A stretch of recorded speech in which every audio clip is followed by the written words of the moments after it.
কথাই আছে, দু নৌকোয় পা দিয়ে চলা যায় না।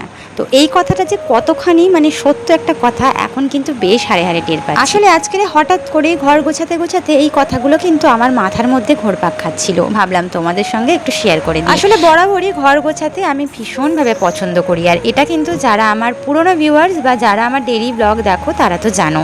আর এখন একটা কি হয়েছে, বছরখানিকের মতো সেলাইয়ের কাজটা হওয়ার পর যতই চেষ্টা করি না কেন ঘরটাকে ক্লিন করে এবং পরিষ্কার পরিপাটি করে রাখতে, আমার না কেন জানি না ততটাই যেন অগোছালো হয়ে যায়। কেন বলো তো, এই যে সেলাইয়ের কাজ বারবার কাটিং করা মানে কাজগুলোর জন্য কোনোভাবেই সব দিকটা গুছিয়ে রাখতে পারি না। আসলে আমার কাছে মনে হয় যে সারাদিন কোনো না কোনো কাজে ব্যস্ত নিজেকে যদি রাখি তাহলে কিন্তু কোনো উটকো চিন্তাভাবনা মাথার মধ্যে আসে না। তো এখন কিন্তু সেলাইয়ের কাজটা অনেকটাই হালকা হয়ে গিয়েছে ম্যাক্সিমাম ক্ষেত্রে, মানে ঈদের আগে যে প্রেশারটা বা চাপটা থাকে সেই প্রেশারটা নেই। তো সে কারণেই কিন্তু মোটামুটি বলতে পারো এখন থেকে ভিডিওর কাজটা আমি আর কোনোভাবেই মিস করতে চাইছি না। তবে তোমাদের দাদাভাই বাড়িতে বসে গেছে বলে কিন্তু অনেকটাই আমার প্রেশারটা কম, না হলে কিন্তু আরও আমার ওপরে প্রেশার এসে যেত।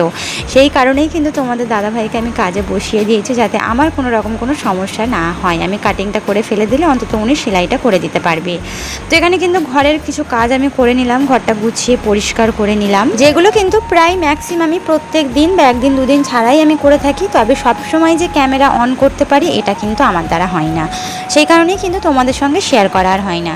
তো এখানে কিন্তু কিছু অর্ডার আমার আর্জেন্টলি ছিল, বিয়েবাড়ি আছে করে দিতে হবে, সেই জন্য সেই মালগুলো আমি বার করে নিচ্ছি, মানে ঈদের আগে বলা ছিল। তো ঈদ হয়েছে এক সপ্তাহ হতে যাচ্ছে, এখনও কিন্তু কাজে বসিনি। তবে আর্জেন্ট এবারে কিন্তু কিছু বিয়েবাড়ি আছে, যার জন্য কিন্তু আর একদমই মানে গা ঢিলে দিলে হবে না। তো সেই কাজগুলো করব বলে এবারে কিন্তু কিছু মাল আমি বার করে নিলাম।